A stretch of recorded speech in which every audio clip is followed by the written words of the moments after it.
The final goal is to eradicate humanity as we know it.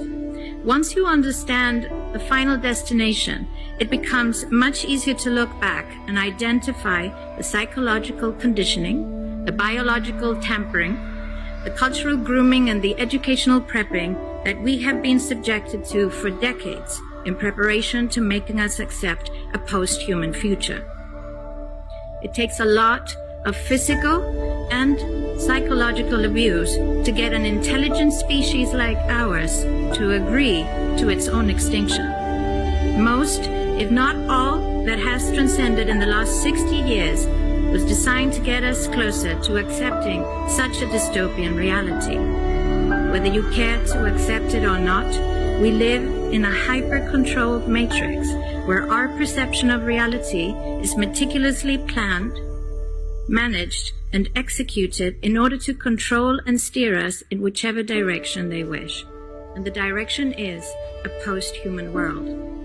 For this, they first needed to destabilize, dehumanize, and demoralize humanity through every means possible.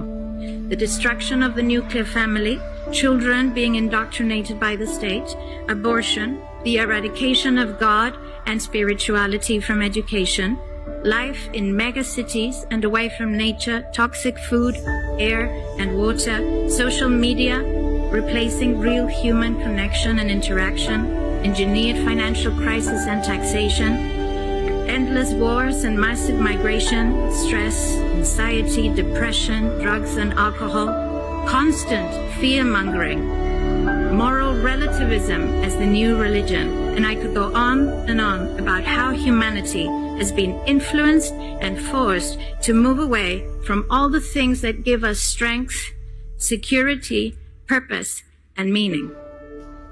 A weak, immoral, disconnected, ignorant, and unhealthy population is an easy target for the next stage, the creation of an entire generation of androgynous beings. Masculinity is under attack psychologically, culturally, and biologically.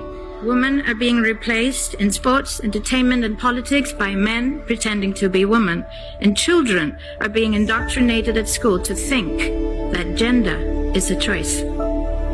The transgender movement is not a grassroots movement. It comes from the top.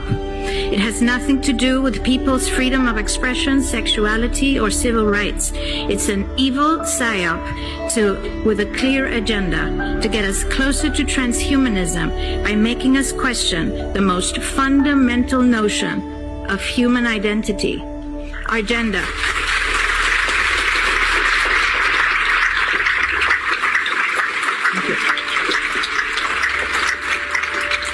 If you don't know who you are, if you already identify as a hybrid between a man and a woman, you will be easily convinced to become a hybrid between human and machine.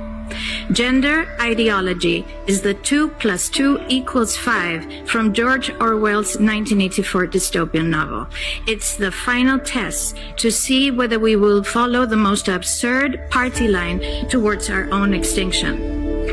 But 2 + 2 = 4. And no matter how you choose to dress, call yourself, or change your physique, will not change that. The sad reality, though, is that in the gaslighting process to get us closer to a post-human future, they have mentally and physically harmed an increasing number of children and young people, and it's only getting worse. This must be stopped.